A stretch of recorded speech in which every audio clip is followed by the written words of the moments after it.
अस्सलाम वालेकुम। सेठी से सवाल के साथ मैं हूँ सैयद आयशा नाज। मेरे साथ मौजूद है नजम सेठी साहब। अस्सलाम वालेकुम।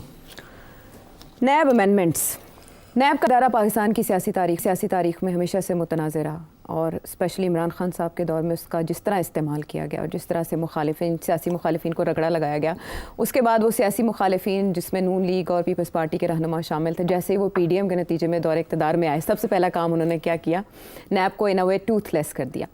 जो अमेंडमेंट्स उन्होंने की थी उससे उनके केसेस ख़त्म हो गए और इसी बात को बेस बनाते हुए इमरान खान साहब ने उन अमेंडमेंट्स को चैलेंज कर दिया। अच्छा, उनको तो उस फैसले पर जो इमरान खान साहब ने जो पिटिशन लेकर गए थे सुप्रीम कोर्ट के रूबरू, वो जस्टिस उमर अता बंदयाल साहब ने इमरान खान साहब की बात सुन ली और उन अमेंडमेंट्स को कलअदम कर दिया। अच्छा, उसके बाद निगरान हुकूमत आई। निगरान हुकूमत ने उसको फिर इंट्रा कोर्ट अपील के ज़रिए जो फैसला जस्टिस उमर अता बंदयाल साहब ने दिया उसको चैलेंज कर दिया। वो कहते हैं ना, गेंद सलीमुल्लाह से कलीमुल्लाह, कलीमुल्लाह से सलीमुल्लाह। इस तरह से ये केस चलता रहा। उसकी जितनी भी समातें हुई, 3 रुकनी बेंच जिसमें 2-1 से जस्टिस उमर अता बंदयाल ने फैसला दिया था। अब उस पर 5 रुकनी जब लार्जर बेंच बैठा है तो 5-0 भी थे और नहीं, जस्टिस एजाजुल अहसन और जस्टिस उमर अता बंदयाल और जस्टिस मंसूर अली शाह, उस वक्त उन्होंने उससे इख्तलाफ किया था फैसले से। उन्होंने एक नुक्ता उठाया था जिससे आज हम देख रहे हैं कि जस्टिस अतर मिनल्ला ने भी इन अ वे सेकेंड किया है, इजाफी नोट लिखा है, कुछ सवालात उठाए हैं। अच्छा, 5-0 से ये फैसला आया है, 5-0 से, और ये 6 जून को महफूज किया गया था। अब आप देखें, जून से लेकर आज तक जितने भी मराहिल तय हुए, अब आज जो ये फैसला आया है, इस पे हैरत अंगेज बात यह है कि नून लीग को भी रिलीफ मिल रहा है, पीपल्स पार्टी को रिलीफ मिल रहा है, पाकिस्तान तहरीक इंसाफ को भी रिलीफ मिल रहा है। लेकिन इमरान खान साहब एक तरफ खुश हैं, वो कह रहे हैं मेरे तो दोनों केसेस ख़त्म हो गए, तोशाखाना 2 भी और अलकादिर ट्रस्ट केस भी, लेकिन NRO 2 भी उनको मिल गया, यानी इस हुकूमत में जो लोग बैठे उनको भी मिल गया। मुझे आपसे ये जानना है कि इस फैसले के असरात क्या होंगे नैब पर भी और मुल्क की सियासी सूरत हाल पर। हाँ जी, इसमें 2-3 चीज़ें रह गई, मैं इजाफा कर दूँ जी। एक ये कि इमरान खान ने हाल ही में एक बयान दिया था जी कि इस केस का फैसला उस वक्त तक नहीं आएगा जब तक मुझे कन्विक्ट नहीं कर दिया जाएगा इन दी 190 million pound case, Al-Qadir trust case में। जब वो हो जाएगा तो फिर जज जो है वो इसका फैसला दे देंगे हुकूमत के हक़ में। मगर और काजी फायजी सा इसलिए नहीं देगा क्योंकि वो एक्सटेंशन मांग रहे हैं। आज उन्होंने फैसला दे दिया और वो फैसला आपने जैसे पॉइंट आउट किया कि वो खान साहब के हक़ में भी है कि आप खान साहब के ऊपर जो नैब के केसेस थे वो भी नहीं चल सकेंगे, बिकॉज जो 190 मिलियन पाउंड वाला है वो तो मतलब में कोई नहीं केस चल सकते उनके ऊपर। तो अब ये इस किस्म के इश्यूज बन चुके हैं। खान साहब जो कन्वीनियंट होता है वो बात कर देते हैं। अभी भी वो कह रहे हैं कि NRO उनको मिल गया है जी, NRO 2 मिल गया और क्या इनको जो फैसिलिटी मिल गई है या सहूलत मिल गई है उसका कोई जिक्र नहीं हो रहा। तो बात यह है कि जो इम्पोर्टेंट बात यह है कि जज हजरात ने जो फ़ैसला किया है वो ये कहा है कि जो बंदयाल साहब ने जो फ़ैसला दिया था जी, वो फंडामेंटल राइट्स के ऊपर दिया था कि उनको प्रोटेक्ट करने के लिए जी। तो यहाँ इन्होंने ये कहा है कि कोई वायलेशन नहीं हुई फंडामेंटल राइट्स की या इस किस्म की चीज़ थी, ऑर्डिनरी तरमीम है। पहले 10 करोड़ रुपए के ऊपर था, अब 50 करोड़ के ऊपर कर दिया। अगर उस वक्त 10 पे एतराज़ नहीं था तो 50 पे क्यों एतराज़ है? या तो कोई क्राइटेरिया 10 करोड़ का होता तो उसके ऊपर जो होंगे वही देखे जाएंगे या उससे कम होंगे जो देखे जाएंगे एंड सो ऑन। तो मैं ये समझता हूँ कि ये बड़ा अच्छा फ़ैसला है, कानूनी फ़ैसला है। अब आपको पसंद आए या ना पसंद आए, कोई छुटता है कोई पकड़ा जाता है, ये तो अलग बात है।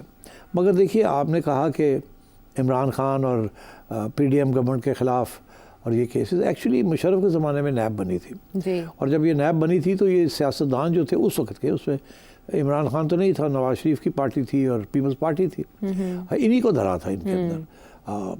और उसके बाद बहुत से इस किस्म के इश्यूज़ भी हुए और बड़ी नैब के अंदर करप्शंस भी और इनकॉम्पिटेंसीज भी नज़र आई। उस वक्त जनरल्स यूज्ड टू रन नैब, वो तो बाद में सिविलियंस को इन्होंने अपॉइंट करना शुरू किया। और अब तो इस किस्म की सिचुएशन है। जजेस ने बड़ी इंपॉर्टेंट बातें कही हैं। उन्होंने कहा जी कि पार्लियामेंट का हक है वो कानून बनाए जी। हम कौन होते हैं उस कानून को चैलेंज करने वाले? गेट कीपर का किरदार हम गेट कीपर्स नहीं है पार्लियामेंट के। ये मैं समझता हूँ पहली दफ़ा ये बड़ी इंपॉर्टेंट जजमेंट है, क्योंकि हमारे यहाँ तो यही होता है ना आयशा, हम कहते हैं कि जजेस आर राइटिंग द कॉन्स्टिट्यूशन। जो बंदयाल साहब ने किया सारा वक्त यही तो इल्ज़ाम था उनके ऊपर। एक जजमेंट नहीं, काफ़ी जजमेंट थी जिसके अंदर उन्होंने आइन लिखनी शुरू कर दी थी, और वो आइन इस तरीके से लिख रहे थे कि इमरान खान को फ़ायदा हो रहा था और PTI को फ़ायदा हो रहा था। तो अब ये जो जजमेंट है इसके अंदर बड़ा क्लियरली कह दिया गया है कि हम 2-3 बातें कही है ना। पहली बात तो ये कही है कि हम कौन होते हैं गेट कीपर पार्लियामेंट के। एक्चुअली पार्लियामेंट गेट कीपर है मुल्क का, ठीक है, पहली बात तो ये। तो हमें ये लिखने की कोशिश नहीं करनी चाहिए कानून को। जो कानून वो बनाते हैं उसका हक है। अगर ये कानून बनाते हैं और उसके बाद उसके ख़िलाफ़ कोई कानून बना देते हैं, दोनों कानून जो हैं वो एक्सेप्टेबल हैं। अच्छा। तो इस पार्लियामेंट ने बनाए वो अपनी मौक़िफ़ चेंज भी कर सकते हैं, मुख्तलिफ पार्लियामेंट आ सकती है, मुख्तलिफ सिचुएशंस राइज कर सकती हैं। तो दूसरी बात उन्होंने एक और बड़ी अहम की है, वो ये कह रहे हैं कि हमें अगर एक ऐसा कोई केस आता है जहाँ कुछ शक शुबा है कि पार्लियामेंट ने जो कानून बनाया है वो कॉन्स्टिट्यूशन के ख़िलाफ़ है या उसके हक़ में है, तो हमें जो फैसला करना है वो हम पार्लियामेंट के हक़ में करें, उनके ख़िलाफ़ ना करें। देखिए कितना बड़ा बयान है ये। बिल्कुल। तो ये पहली दफ़ा पार्लियामेंट की supremacy, not supremacy of supreme court, ये फिलॉसफी जो है इसको आर्टिकुलेट किया गया, और आइन के अंदर भी यही फ़लसफ़ा है। वो तो थोड़े गड़बड़ होनी शुरू हो गई थी इफ्तिखार चौधरी के ज़माने से कि supreme court is supreme and stands above parliament. तो इसलिए I think this is a good judgment for these reasons. अच्छा। देखिए पार्लियामेंट जो भी हो, गंदी हो, अच्छी हो, रिग्ड हो, नॉन रिग्ड हो, आफ्टर ऑल ये कोई नई बात नहीं है। कौन सी पार्लियामेंट आज तक हुई है जिसको सारी कौम ने एक्सेप्ट किया है? हर एक के ऊपर तो इल्ज़ाम लगता है कि ये रिगिंग की रिजल्ट है ये पार्लियामेंट। अगर 90 की दिहाई में बेनज़ीर और नवाज शरीफ की पार्लियामेंट्स को इल्ज़ाम लगता था कि वो रिग्ड है, तो मुशर्रफ की पार्लियामेंट के ऊपर भी लगा, जनरल ज़िया की शोदा क्या था वो, मजलिस शूरा जो था उसके ऊपर भी इल्ज़ाम लगा, अयूब खान की बेसिक डेमोक्रेसी के ऊपर भी लगा। तो क्या है इस मुल्क में, every time you have an election इल्ज़ाम लगता है ऑफ रिगिंग। बांग्लादेश ने भी रोना धोना इसीलिए किया था। तो अब बात यह है कि अगर इलेक्शन में रिगिंग ना हो तो पोस्ट इलेक्शन रिगिंग हो जाती है।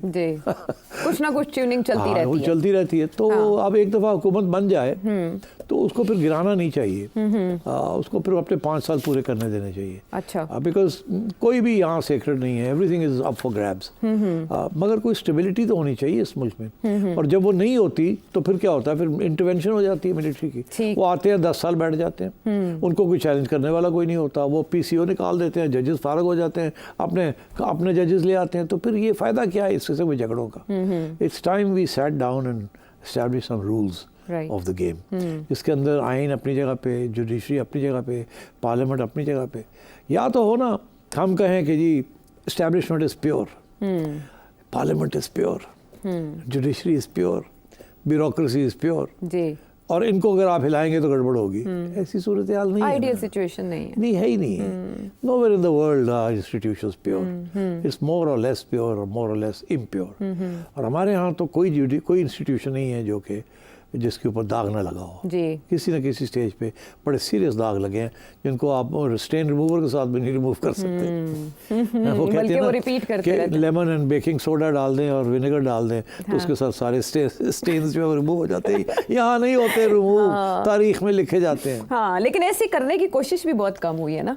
जब दाग मिटाने की कोशिश की गई तो सिर्फ एक भुट्टो रेफरेंस में हम देख रहे हैं सुप्रीम कोर्ट ने कुछ इजाला करने की कोशिश की, लेकिन उससे बात आगे नहीं बढ़ी। नहीं, वो रिमूव इस तरीके से करते हैं कि उनके खिलाफ जो आपने बैड फैसले दिए होते हैं, फिर अंडर प्रेशर आके अपना फैसले को रिवर्स कर लेते हैं। हाँ बिल्कुल, लेकिन उसमें बहुत देर हो चुकी होती है। वो देर 10 साल लग जाते हैं। वैसे आपने ये अच्छा याद करवाया कि इमरान खान साहब ने 2 दिन पहले ही याद किया था कि ये नैब अमेंडमेंट्स केस का फैसला नहीं आ रहा, और हैरत अंगेज बात, फिर उसके बाद कॉज लिस्ट जारी हुई और ये फैसला हो गया। अब उन्होंने जो इस बारे में मीडिया से गुफ्तगू किया, जाहिर है वो ये तो नहीं कहेंगे कि उन्हें गलत फहमी हुई थी, उन्होंने जिस बात में आके ये बयान दे दिया क्योंकि जाहिर है वो दूसरी तरफ जाएंगे ना कि NRO दे दिया, NRO 2 दे दिया हुकूमत को। लेकिन वो साथ ही कह रहे हैं कि हमारा तोशक खाना का नया केस फारिग हो गया क्योंकि उसकी मालियत 11-12 करोड़ है, और उन्होंने कहा है कि अलकादिर ट्रस्ट केस भी तकरीबन ख़त्म होने वाला है। अच्छा, वो कह रहे हैं मुझे तो खुशी मनानी चाहिए, लेकिन वो इस बात से भी खुश नहीं है कि उधर NRO 2 क्यों मिल गया।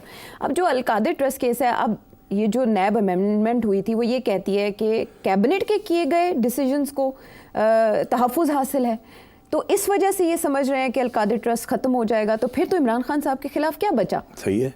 देखिए, अगर ख़त्म ना हो केस 190 मिलियन वाला जी, तो वो तो कैबिनेट की अप्रूवल है उसमें। तो वो और बात है देखा या नहीं देखा, मगर अंगूठा तो लगा दिया ना जी। तो क्या आप सारी कैबिनेट को नैब के अंदर या किसी और के कानून के अंदर डिस्क्वालीफाई कर देंगे? नहीं हो सकता।